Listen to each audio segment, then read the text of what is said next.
Eu vou comprar a voz da Marisa. Boa tarde. Nós vamos dar prosseguimento no nosso trabalho de hoje.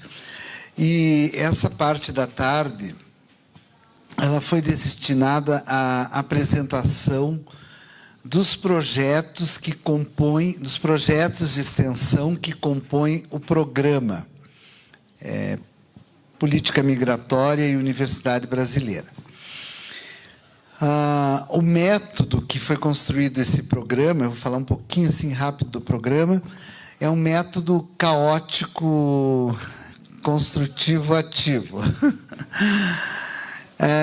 No mês de janeiro, uma tarde muito quente, apareceu o João e a Bruna, apareceram aqui na sala, e eu os recebi na sala da Vera. Daí a Vera chegou, e logo a seguir chegou o reitor, o Zac. E daí eu fiquei sabendo que eles haviam iniciado, já em outubro do ano anterior, 2013, haviam iniciado um projeto que ainda não era um projeto de fato, mas não havia ainda a formalidade da extensão, de português para estrangeiros, e já estavam com turmas muito grandes e que vinham crescendo. Daí, daquela primeira conversa, nós imaginamos, então, primeiro fazer um projeto de extensão. 2 projetos de extensão. Um de letras e outro do direito. E também, nesse período, já estavam tendo aulas de informática, ou ainda não, em 2013. 2014. Bom, o fato é que a formalização dessa atividade que já vinha ocorrendo, ela teve também como uma força, digamos assim, institucional, porque a Universidade Federal do Paraná tinha assinado um termo de cooperação com o Alto Comissariado das Nações Unidas para a instalação de uma cátedra Sérgio Vieira de Mello na universidade. E nesse processo, por questões anteriores, já de alguns anos, como eu relatei antes aqui,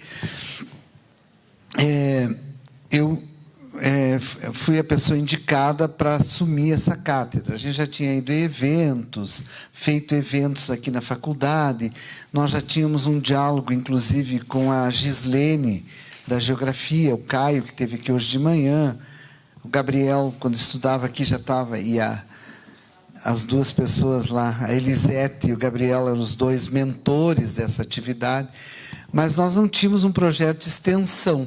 Nós tínhamos atividades esporádicas, debates, algumas reflexões.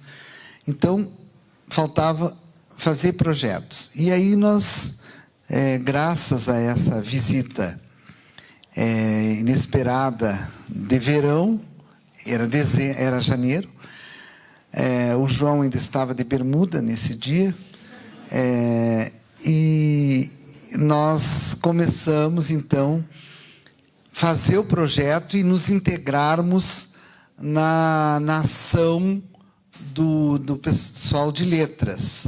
Nós começamos a fazer atendimentos aos sábados à tarde, enquanto o pessoal tinha cursos de informática e de português para estrangeiros.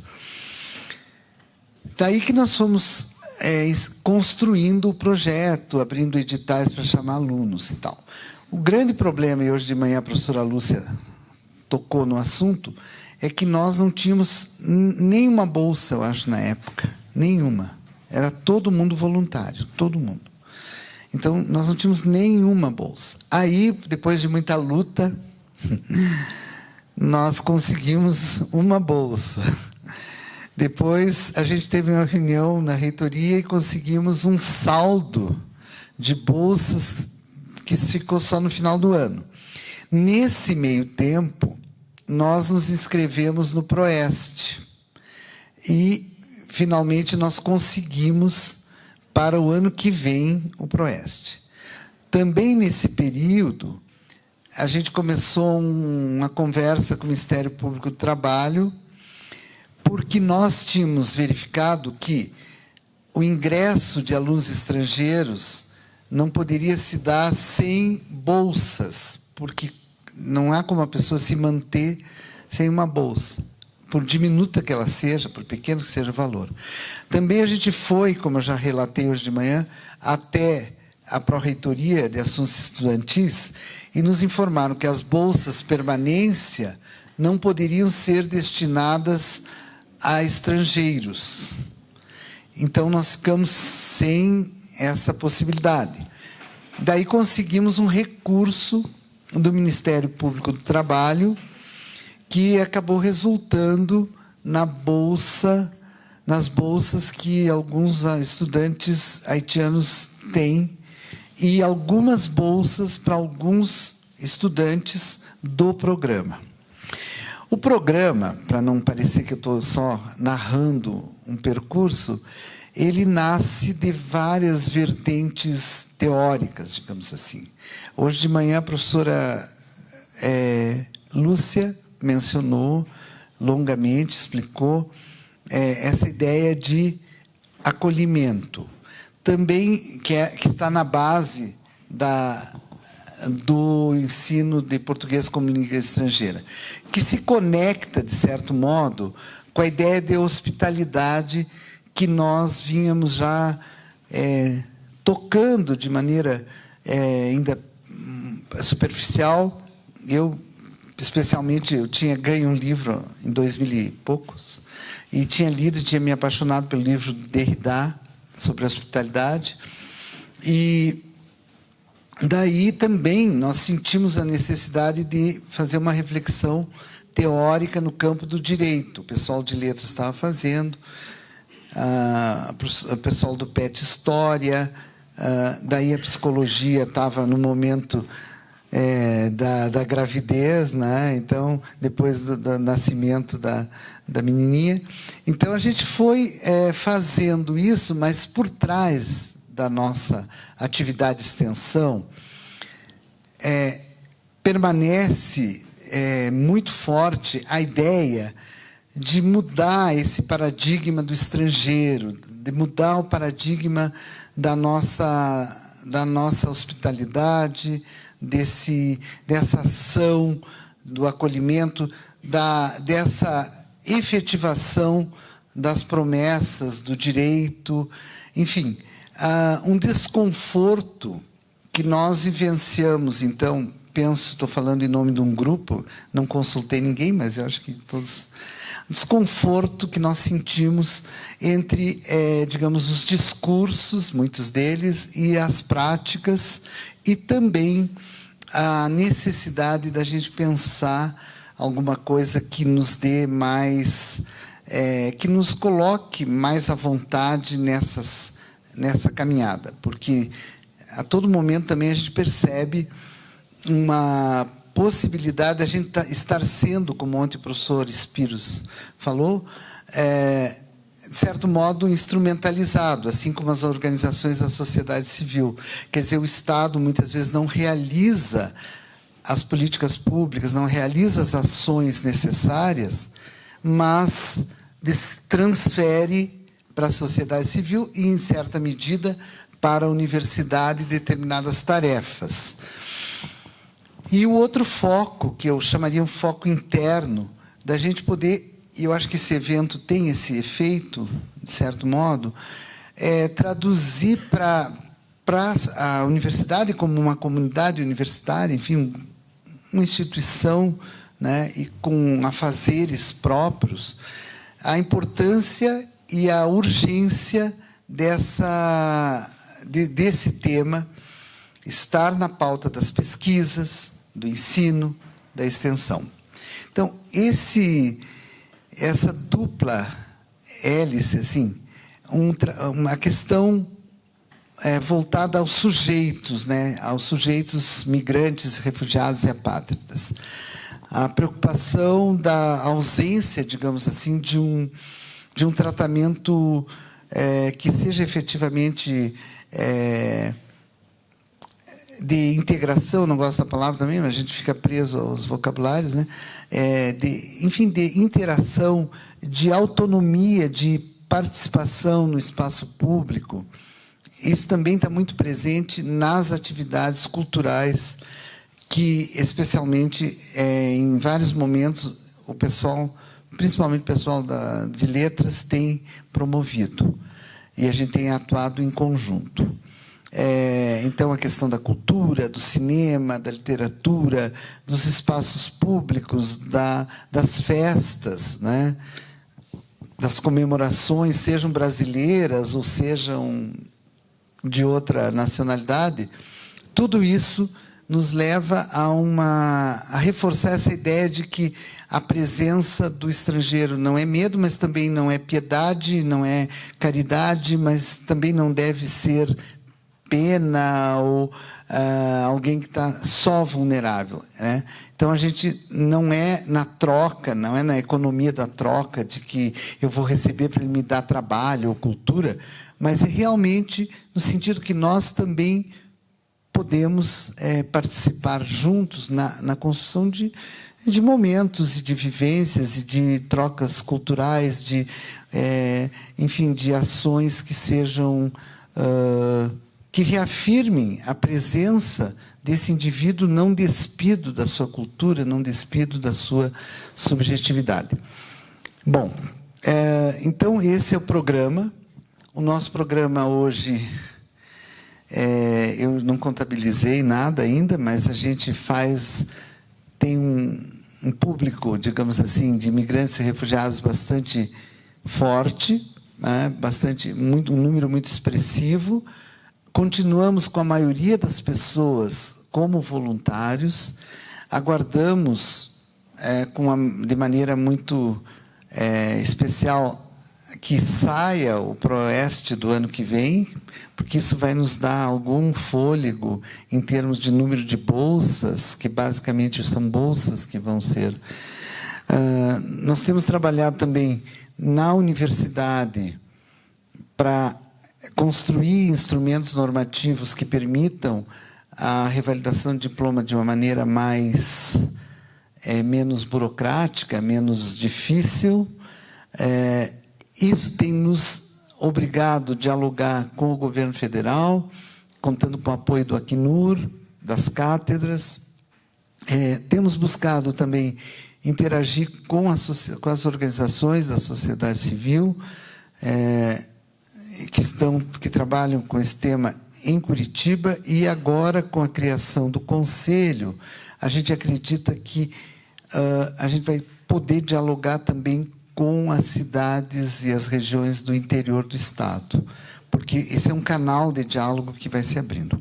Então, a rigor, o programa, eu deveria trazer alguma coisa bonita e por aqui, mas isso vai ser feito pelos projetos, tá? Então, nós vamos apresentar agora, logo a seguir, o projeto de letras, depois do direito, informática, psicologia. Porque o projeto de história, na verdade, é uma ação do grupo PET História, né? Então, o PET já é um projeto, inclusive, consolidado na universidade. E agora é a sociologia. Amanhã de manhã, o professor Márcio vai apresentar os resultados da pesquisa, junto com o observatório da UNB. E a gente quer continuar ampliando, né? O Luiz Alan, a gente já teve oportunidade, junto com o João, de irmos até a engenharia. Eu acho que a gente não deveria desistir daquele contato com o Centro Acadêmico da Engenharia Civil. E eu agora estou tentando recuperar um laço perdido, que nós tínhamos apenas o Caio, mas agora nós já temos uma colega da geografia que vai tentar trazer a geografia como setor para o nosso programa, com um projeto específico da geografia. Então, é isso. É impossível narrar, né? Como dizia o Guimarães Rosa, narrar é muito difícil, né? Mas é impossível porque até para fazer o relatório que nós temos, isso é um recado para todo mundo, que apresentá-lo até o final do mês de novembro, o meu temor é que nós não consigamos documentar e traduzir em termos burocráticos toda essa riqueza, porque é muita demanda. E as demandas não são apenas dos refugiados e imigrantes, são demandas também da sociedade civil, da própria universidade, né? Da burocracia interna. Isso nos come um tempo enorme, assim, né? Então, tem que apresentar relatório, e um monte de papelzinho. E se a gente errar e puser a palavra curso, não é programa de extensão. Então, a gente tem... o João Arthur, sobretudo, tem aprendido, né, João Arthur, o caminho das pedras da burocracia. Mas a gente vai caminhando. Eu acho assim, eu quero falar uma última nota assim, de caráter bem pessoal. Para mim foi um grande presente assim, eu ter encontrado vocês, reencontrado alguns, e estar trabalhando juntos, assim, porque tem sido muito rico, muito prazeroso, a despeito da gente não conseguir fazer algumas coisas, como um evento que a gente queria fazer, que não pôde fazer no pátio da reitoria, porque eles tinham medo que os malabares invadissem o pátio. Eu não sei como. Eram 11 malabares e um cachorro. E nós éramos umas 500 pessoas. E num pátio não tem que é aberto para a rua, não tem como... Então, sempre que eu tenho um temor maior do que do estrangeiro inimigo, agora o símbolo do temor, do terror, são os malabares. Quando eu passo pelas esquinas, sempre eu estremeço vendo o malabar. Pode ser que seja alguém muito perigoso. Então, eu queria terminar com essa anedota, assim, mas dizer que, realmente, eu acho que nós, hoje, o programa mesmo, e os projetos, constituem um grupo que, sem muito tempo, às vezes, para se encontrar, a gente não conseguiu nem fazer regularmente uma reunião, né, de todo o grupo. Mas, engraçado, parece que há uma sintonia que a gente vai fazendo as coisas meio na intenção e seguindo e vai dando certo. Então, articular essas ações, definir, é importante. E eu acho planejar para o ano que vem, e eu também queria, além do relatório, pensar que a gente pudesse talvez fazer uma grande reunião com todo mundo num lugar grande, não assim com essas mesas assim, mas um lugar mais confortável, no final do ano, para a gente pensar um pouquinho o ano que vem, o que vai ser, né? E eu acho que isso, o programa, então, Política Pública e Universidade Brasileira, pode ser política migratória e universidade brasileira, pode ser uma pretensão da nossa parte, mas, ainda que seja um pouquinho, a gente pretende influir na construção dessa política, né? Então, e com isso eu passo a palavra e chamo à mesa os integrantes do projeto de letras, do PBMIH.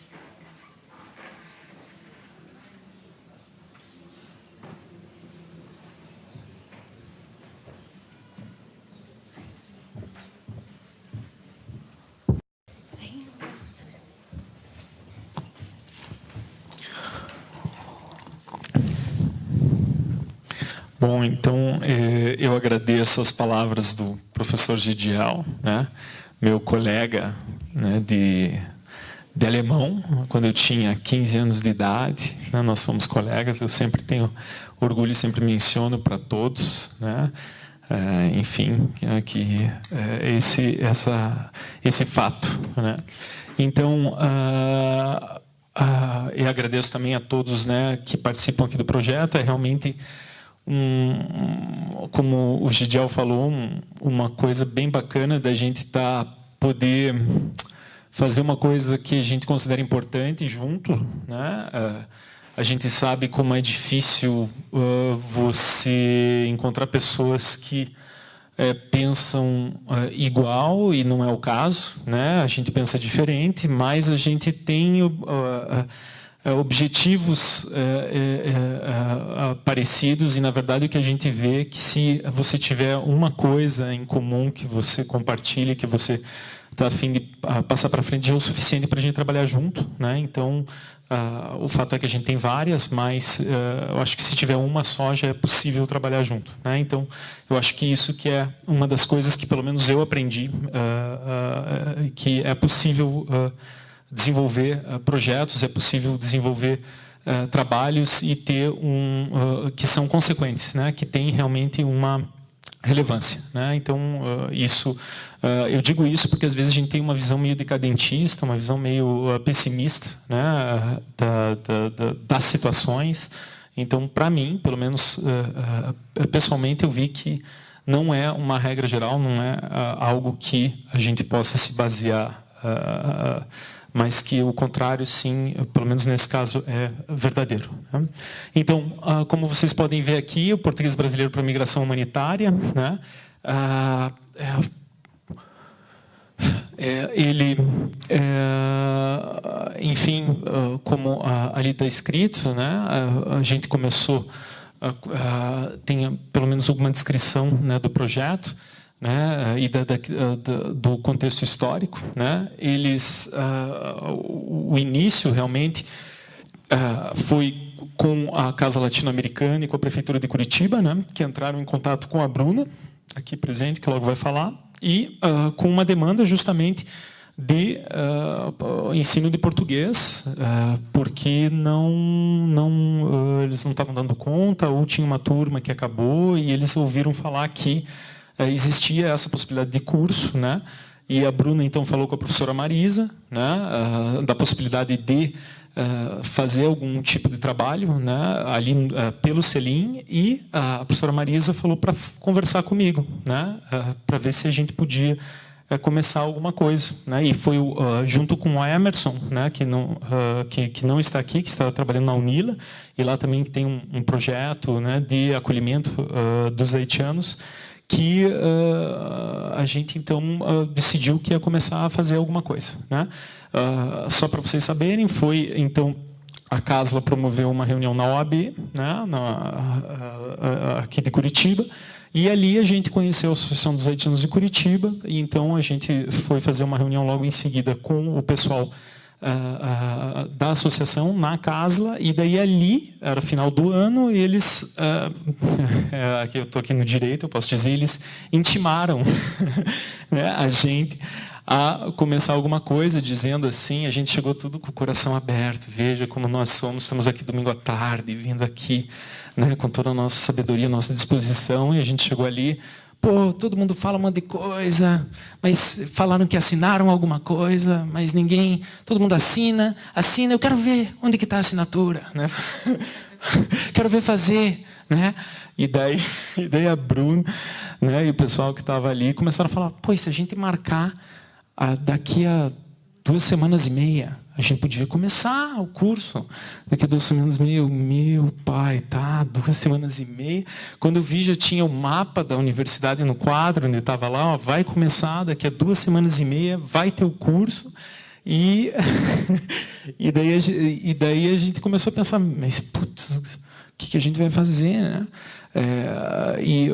Por que eu estou dizendo isso, né? Só para vocês verem a anedota, né, da coisa, porque normalmente a gente vai ler um artigo e a gente não vai escrever isso, né? A gente vai achar que isso é menos importante, isso não é. Isso é tão importante quanto toda a nossa discussão teórica ou qualquer coisa que isso represente, né? As pessoas se encontram, isso daí é importante, às vezes alguém dá, como foi o caso da professora Marisa, que falou para a Bruna, que daí a gente se encontrou. Esses encontros formam, então, uma coisa interessante e consequente, né? Então, por isso que eu estou contando essa anedota, né?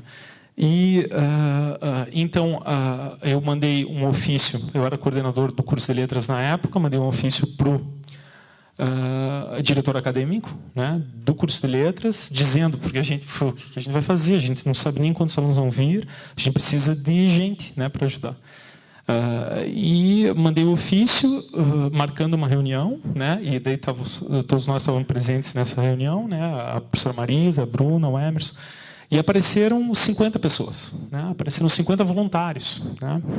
Para trabalhar logo em seguida. E daí aquilo que era uma falta, né, de gente se tornou então um problema justamente de profusão, assim, né? E é muito melhor lidar assim com os problemas, né? O problema que todo mundo quer ter, né? A gente tem excesso, né? E isso é importante porque a gente teve que pensar em como aproveitar essas pessoas. Então a gente já tinha uma porção de pessoas que a gente não tinha previsto. E isso foi importante porque, com isso, a gente desenvolveu uma metodologia de trabalho, né, que a gente aplica até hoje e que a gente acha que é a melhor, né, para desenvolver, né. E, a princípio, o que era um projeto para os nossos alunos haitianos e refugiados se tornou um projeto para os nossos alunos da universidade, né? Então, os nossos alunos de letras têm a possibilidade e o privilégio justamente de aprender a dar aula, né? A serem professores com os alunos haitianos, sírios, refugiados, né? Então, isso que era uma coisa que a gente não imaginava. E, novamente, o professor Gedial, que já tem experiência com extensão, né, para ele isso daí é a extensão, né? A gente conversando com ele, mas para mim que não tinha experiência nenhuma, né, veio assim, então, pô, olha só, você não sabe o que vai dar, né? Mas você começa, né? E daí você vai se adaptando com aquilo que vai acontecer e que você não previu, né? Por isso, né, já a crítica, né, da burocracia. Na burocracia a gente já tem que fazer uma ficção de má qualidade prevendo tudo, assim, a metodologia do projeto, né, o objetivo, né, todas essas coisas. E, na verdade, isso daí é só perda de tempo pura, porque é o dia a dia que vai te provar e vai mostrar que aquilo não tinha realmente nada a ver, né? Então, o que aconteceu foi mais ou menos nesse sentido. Daí a gente começou as aulas e começou a vir gente, né? Só para terminar um pouco a parte de narrativa, né? O narrar, né, do Guimarães Rosa. A gente começou o primeiro dia de aula, esse dia que a gente, enfim, estava marcado, e não aparecia ninguém, né? E não aparecia ninguém, e deu meia hora, e não aparecia ninguém. Daí apareceu uma pessoa, que era nigeriana ainda. A gente estava esperando os haitianos, apareceu um nigeriano. E daí, no sábado, e daí aos poucos começou a aparecer, aparentemente o pessoal estava saindo do trabalho, e teve aquela, né, Denise, teve aquela efusão de gente, começou a aparecer, e a gente estava super excitado, né? Foi bem interessante, assim, o tipo, eu sei que eu não sabia, pô, vai ter esse povo aí, vão começar a ficar desanimados.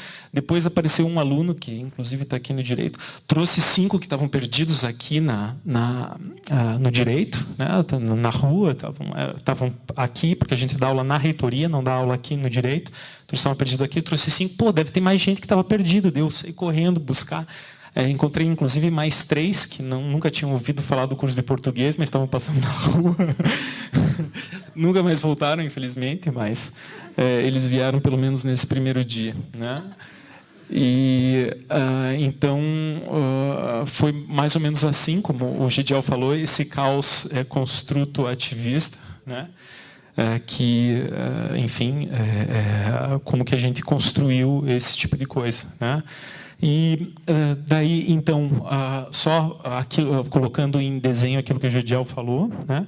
A política migratória e a Universidade Brasileira é o programa, né? E nós temos todas essas engrenagens que são todos os participantes, então, dessa estrutura, né? Sempre lembrando que isso a gente foi desenvolvendo com o passar, né, do tempo, aquilo que a gente acha que é interessante. A Bruna, né, depois ela vai falar, mas com o Luiz Allen, né, se encontraram assim também. Pô, seria interessante um projeto, né, com informática, né, seria interessante um projeto com história, seria interessante, né, e assim.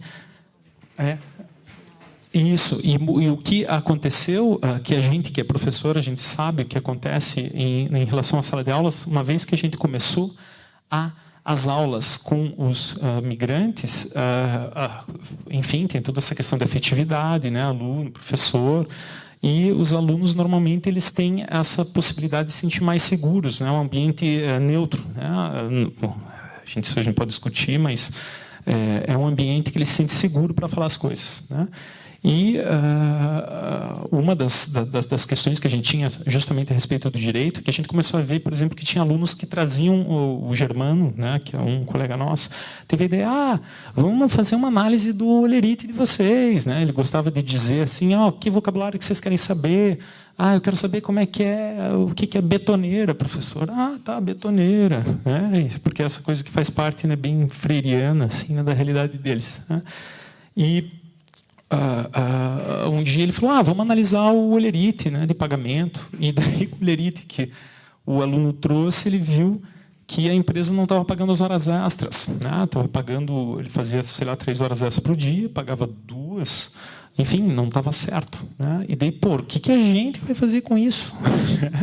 A gente vai fazer uma coisa, né? Então, uma justamente das motivações, né, para a gente vir falar, né, e discutir com o pessoal de direito foram essas coisas, né? Como que a gente pode fazer para dar conta dessa realidade que é muito maior do que aquilo que a gente pode fazer, né? Então, e daí a gente une forças, né?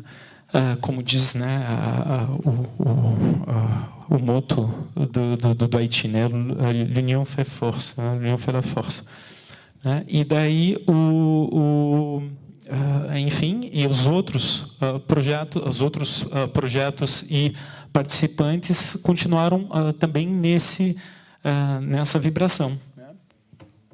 Que era justamente de desenvolver, então, dar conta da realidade deles, né, e das necessidades, né? E sempre pensando nisso, né? O que a gente pode fazer, né? Quais as possibilidades que a gente tem de ensino com as necessidades deles, né? Uma coisa que a gente não falou e que se tornou também uma coisa que a gente aprendeu, né? Que a gente não pode impor, né? Impor aquilo que é melhor para a gente, absolutamente, né? Por isso que a gente deu o curso no sábado, né? Isso que eu quero dizer para vocês que como naquela primeira reunião que a gente fez, a gente decidiu o curso no sábado, né? Eles queriam um curso no domingo, não era possível, né? Domingo, imagine, se só falar assim, a gente vai dar curso no domingo, o pessoal já, domingo, pelo amor de Deus, né? Então, o curso começou no sábado e foi possível desenvolver assim. Por que eu digo isso? Se a gente fosse dar um curso normal no meio da semana, 2 vezes por semana, provavelmente isso não daria certo, porque o pessoal trabalha, não tem essa possibilidade, tem muita mobilidade de horário, né? Então não daria certo. Então no sábado foi o melhor horário e isso foi discutido, não foi imposto, né? Então isso eu acho que é uma das coisas interessantes que a gente sempre lembrar, né? Que isso deve ser discutido, né? E daí eu queria passar então a palavra para Gabriel. Boa tarde. Para quem não me conhece, o meu nome é Maria Gabriel. Eu sou uma das coordenadoras do projeto do PBMI, junto com a Bruna, com o João e com a professora Maria Cristina. Eu sou uma das alunas, eu estava terminando a graduação em Letras, quando o João me convidou para fazer parte do projeto, bem do jeito que ele narrou aí, eu passando no corredor. E ele, Gabriel, vem cá, vamos fazer um projeto. E aí eu entrei no projeto bem no início, desde o primeiro dia, a gente saiu nas ruas realmente catando alunos. E hoje o projeto cresceu bastante, a gente já tem alunos na fila de espera. E é um projeto assim que é todo sábado, a gente está lá dando aula, mas a gente volta para casa muito feliz. Eu acho que se tem uma coisa que todos os professores do projeto podem dizer é a realização que tem pessoalmente, profissionalmente, em fazer parte desse projeto. Eu vou falar um pouco mais sobre a parte estrutural do projeto atualmente. Nesse sentido, atualmente, o projeto a gente atende cerca de 193 pessoas. A gente tem 11 turmas que vão desde do que a gente chama de letramento. Letramento é a turma dos alunos que não tiveram escolarização em sua língua materna. Então, eles passam por um processo de escolarização numa língua estrangeira, no português. Até o intermediário 2.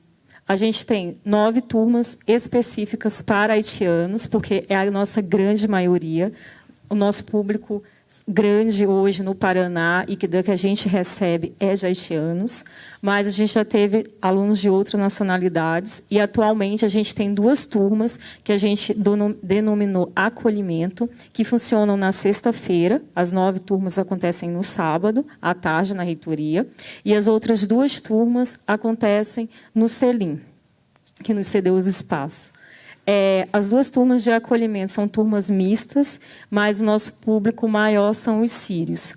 Então, essas são turmas que a gente aceita outros migrantes de outras regiões, são mistas. A gente pretende até, futuramente, ter mais turmas mistas, mas a gente não tem público ainda. A gente está começando a divulgação e está começando a chegar mais delicadamente, assim. Mas é nosso grande público no Paraná, nossa grande demanda são os haitianos.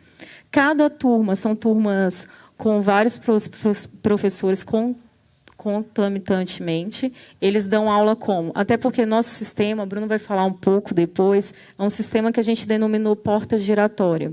Porque esse aluno está em imersão e ele está nesse processo migratório. Ele chega a todo momento e ele sai a qualquer momento. Então, um curso com a especialização, que ele deveria começar lá em janeiro, em fevereiro, e terminar em junho, não comporta essa pessoa. Porque a carência emergencial deles é a subsistência. Então, se eles arrumam outro emprego em outro lugar, se eles arrumam um contato em outro estado, eles vão. Porque eles precisam primeiro trabalhar, se subsistir, para depois ter as outras coisas. Então, a gente criou um sistema que a gente chama porta giratória. Cada aula é aberta e fecha nela mesma. Só tem uma cadência, mas não necessariamente o aluno precisa estar na aula anterior.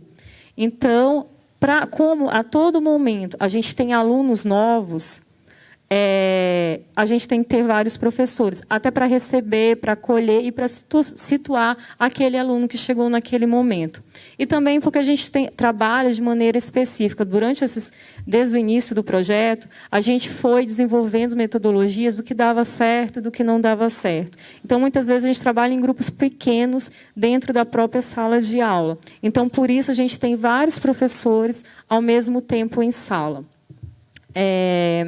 No projeto, atualmente, a gente tem 42 estagiários. A sua grande maioria dos estagiários são voluntários, até pelas questões que o Gidiel falou anteriormente. Espero que no próximo ano, né, Gidiel, a gente consiga muita gente com bolsa. E, atualmente, a gente tem, são 58 pessoas na fila de espera. 52, 58, 58. Tem em torno de 50. Isso muda muito, por quê? Eles chegam, hoje o nosso cadastro é aonde? É aqui na sala 28, aqui na Santos Andrade, a gente tem uma sala, que trabalha a gente, o pessoal do direito, o pessoal da psicologia. Eles chegam, o migrante chega, ele pode fazer o cadastro para as aulas de português, ele pode ter um atendimento psicológico, se for o caso, e ter o atendimento jurídico. Ele faz o cadastro, ele vai para a lista de espera. O nosso aluno que está em sala, ele pode ter até 2 faltas consecutivas. Na terceira falta consecutiva, ele sai da sala de aula e um aluno da lista de espera entra na vaga dele. Até porque a gente não sabe se esse aluno vai retornar ou não. E aí, a pessoa entra na sala. Então, por isso, a questão dos vários professores ao mesmo tempo. Os nossos alunos que estão em espera atualmente são todos haitianos. As turmas de acolhimentos têm vaga ainda, turmas de acolhimentos para os sírios, para as outras nacionalidades, tem vaga até o momento. O perfil dos alunos. A grande maioria do nosso público é homem, majoritariamente é homem. Isso cresceu assim, muito. Antigamente, no projeto, o primeiro dia do projeto, eu acho que a gente não tinha 2 mulheres. E era assim, um cuidado tipo assim, até para você falar com a mulher, o cara falava com ela, e aí ele reportava a voz dela para você, que foi até um caso que eu falei para o João.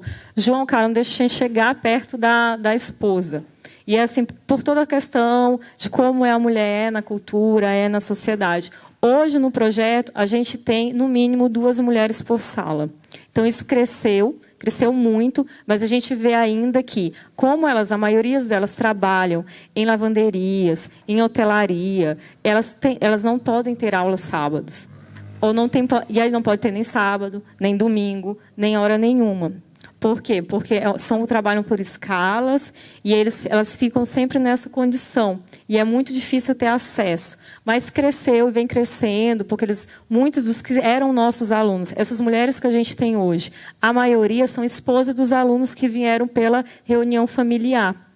Então, já conheciam o projeto, já tinham confiança na gente.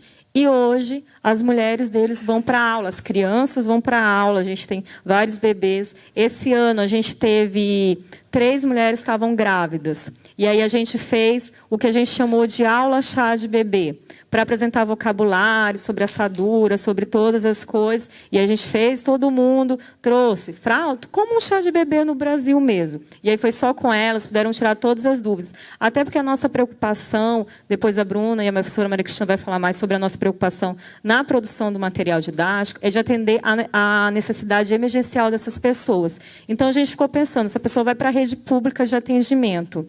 Como ela vai explicar o que o bebê dela tem? Como ela vai entender o que o médico está falando para ela? Então, por essa preocupação, a gente fez essa meio aula, meio chá de bebê. Mas de apresentar vocabulário, de explicar todas essas questões. Mas a gente está indo aí nesse caminho para aumentar o nosso público feminino. Atualmente, desde o início do projeto até agora, a gente já atendeu 540 migrantes. Já aumentou um pouco, mas a gente atende. Até porque, cada semestre, a gente tem a capacidade de atender 230 pessoas, que são nossa quantidade de turmas. Né? A professora Lúcia falou anteriormente da capacidade dela. A nossa capacidade é bem maior. Por quê? Porque a gente trabalha com essa questão do voluntário, o nosso público. A gente tem a grande procura e interesse dos alunos de letras em participar do projeto. Então, a gente pode ter várias turmas ao mesmo tempo.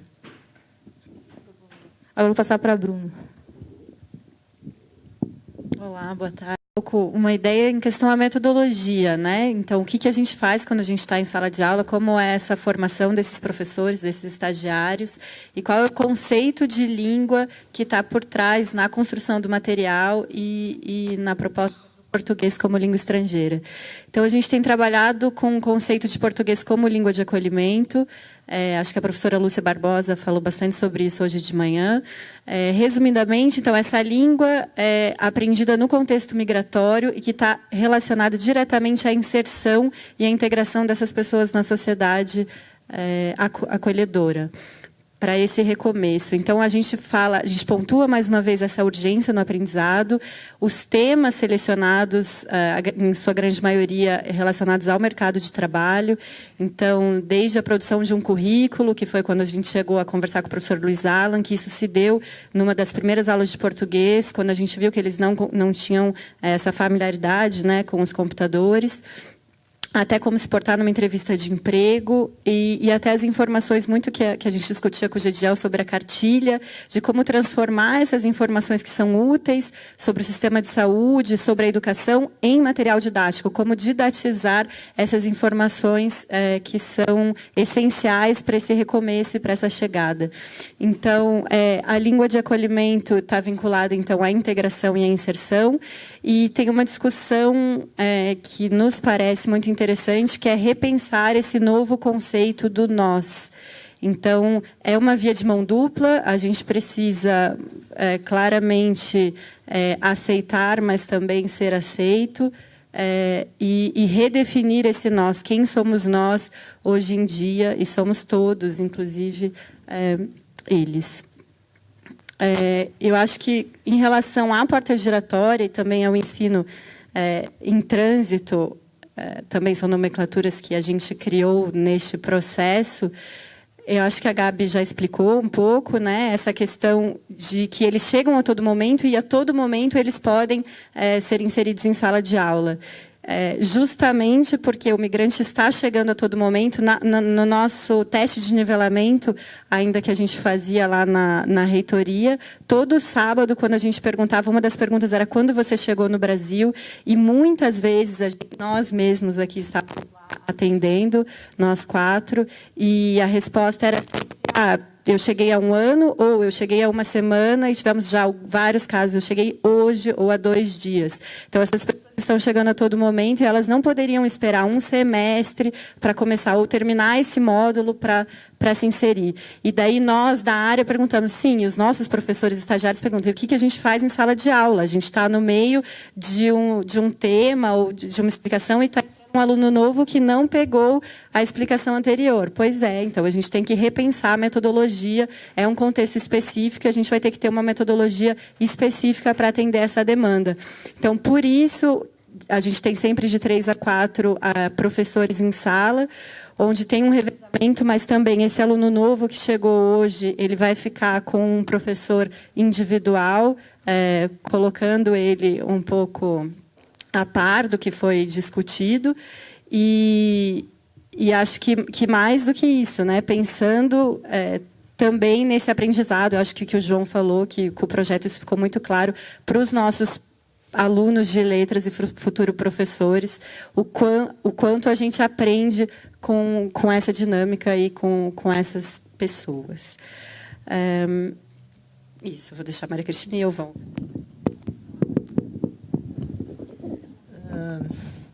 Bom, eu sou Maria Cristina. Eu cheguei um pouco depois no projeto, então eu não estou desde o começo, mas é meio claro, porque eu sou do Departamento de Língua Portuguesa e Linguística, né, e de Literatura Portuguesa, Brasileira e tal. Então, era meio óbvio que a gente ia ter que pegar o barco. Eventualmente já andando, a gente foi nadando atrás, né? Mas enfim. E assim, então, toda a discussão que a gente, pelo tipo de característica que tem mesmo o projeto, de cara, a primeira coisa é o aluno tem que aprender português brasileiro. Todos nós sabemos que tem uma diferença grande entre o português que a gente fala e aquilo que está na gramática, ou aquilo que é o português escrito. Então, a gente tem que dar uma atenção bem especial, porque a primeira coisa é entender o que está acontecendo, antes de mais nada, tá certo? Isso não quer dizer que o cara não vai ter, né, o migrante, então, ele não vai ter, mais tarde, contato com a língua escrita e com a gramática do português padrão.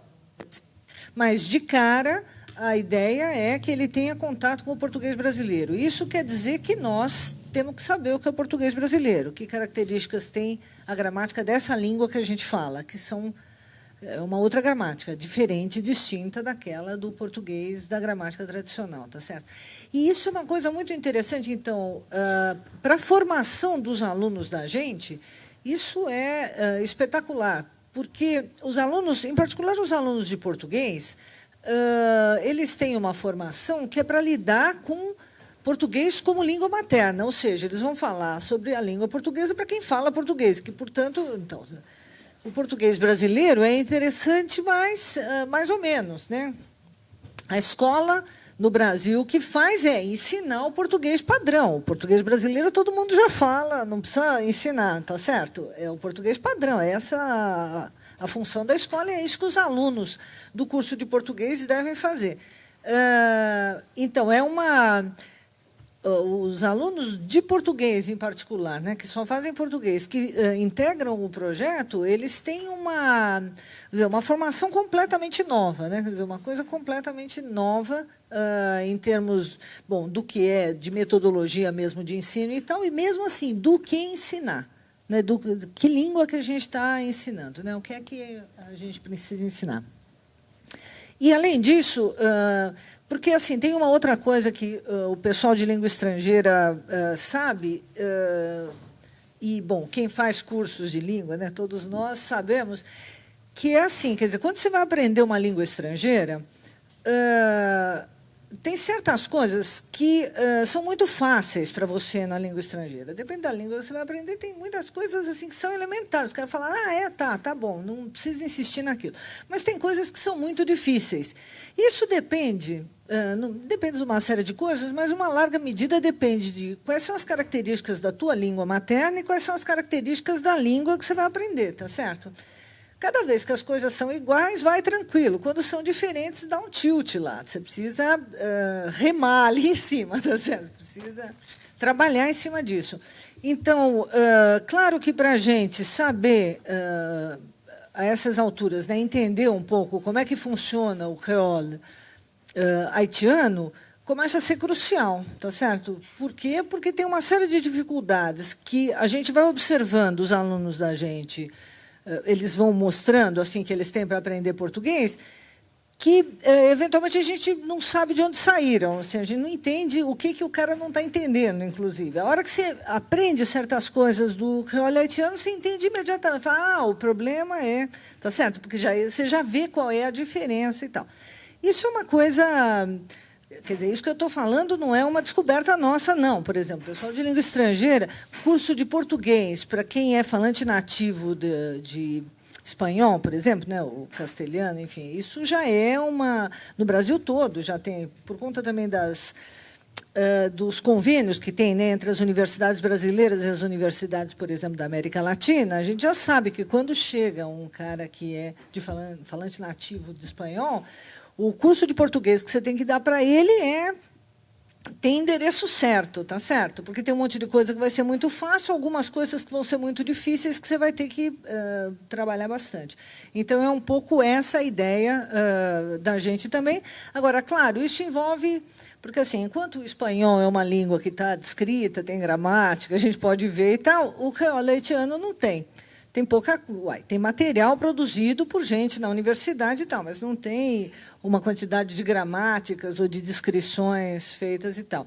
Então, a gente tem também um grupo de pesquisa que trabalha nas várias vertentes. Trabalha na vertente do que é o português brasileiro, trabalha na vertente de tentar entender um pouco o que é o creole, tá certo?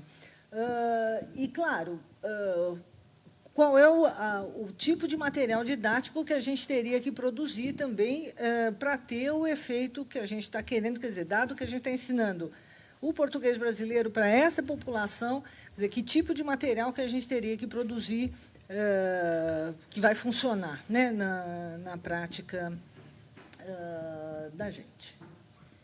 Isso. Volto o microfone.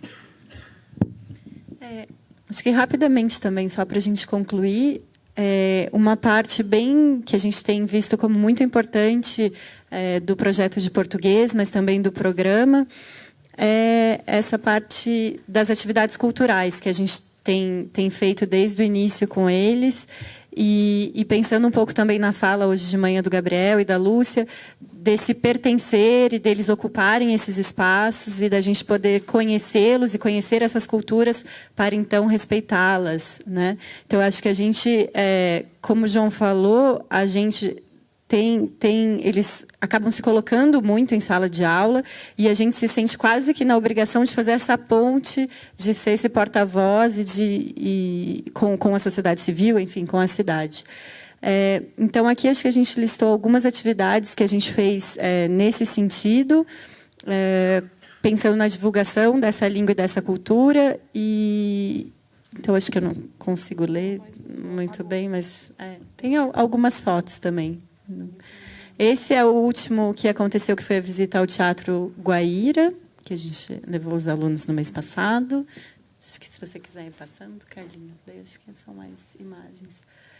O Dia de Mobilização dos Direitos dos Migrantes e Refugiados, com a exposição de fotos do Bruno. Então, aqui, vários eventos. Acho que desde a celebração do Dia da Bandeira do Haiti, que foi muito significativo, que a gente ajudou na organização, até uma parceria que a gente articulou com a Fundação Cultural para que tivesse uma mostra de cinema haitiano na Cinemateca de Curitiba, com algumas palestras, um ciclo de literatura haitiana, o curso de creole, que a gente já acha que é uma língua expressiva na cidade. Pode passar, acho que Carlinha. Também a gente pode ver ali a visita ao MON, ao museu, um evento que a gente fez no final do ano passado no centro, na Praça do Ciclista, que era justamente... o nome do evento Somos Todos Migrantes, então a gente queria tirá-los também da universidade, ocupar esses espaços públicos e mostrar para a população que muitas vezes nos falam, mas você trabalha com haitiano, com migrantes, mas nunca vi eles por aí, né? Então, de fato, a gente acha que muitas vezes eles são invisíveis ainda, né? E que é o nosso papel também tentar articular essas... E daí, por último, acho que para finalizar, não sei, o João queria explicar um pouco sobre o curta do Somos Todos Migrantes.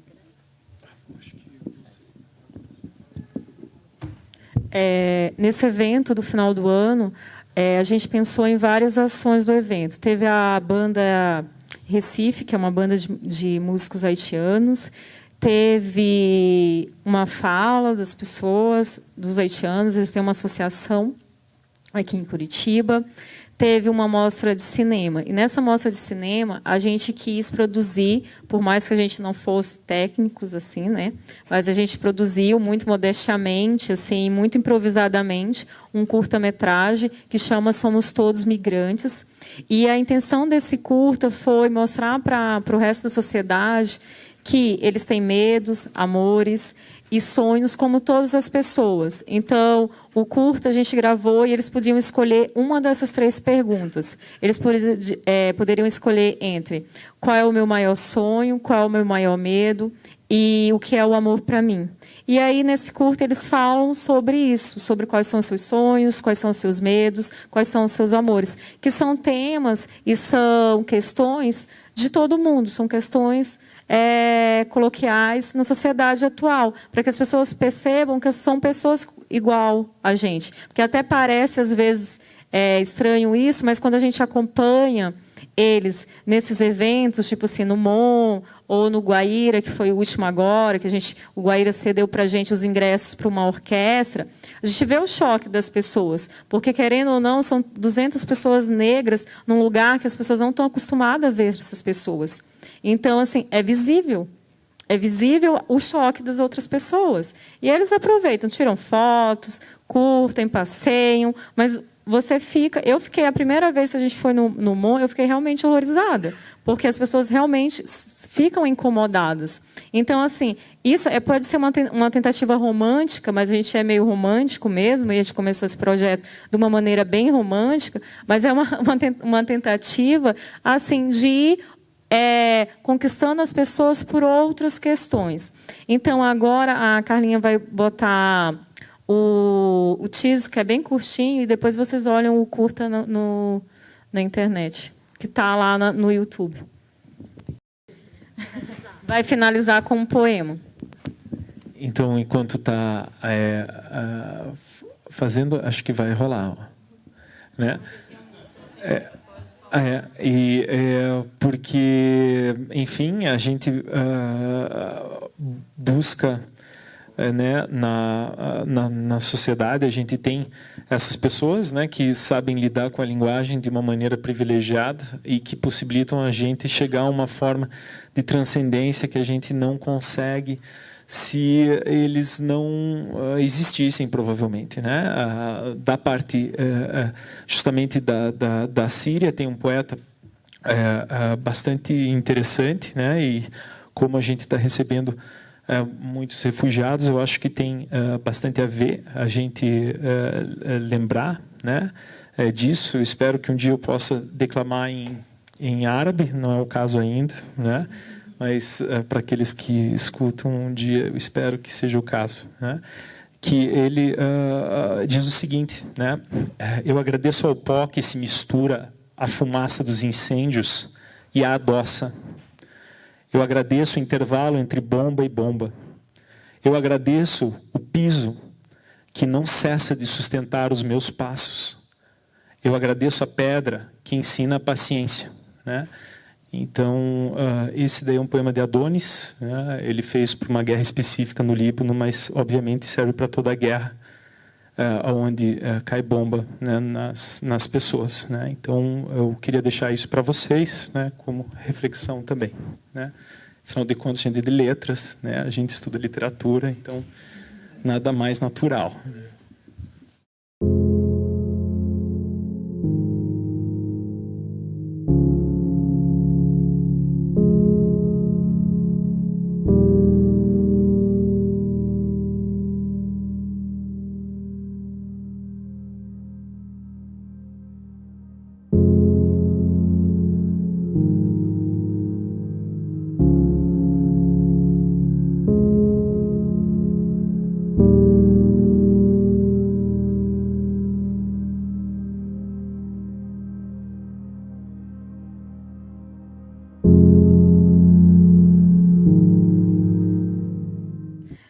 Então, a gente agradece, vai abrir para as perguntas. O teaser é bem curtinho, só para dar vontade de assistir o curta. Então, assistam o curta que está lá no YouTube, chama Somos Todos Migrantes.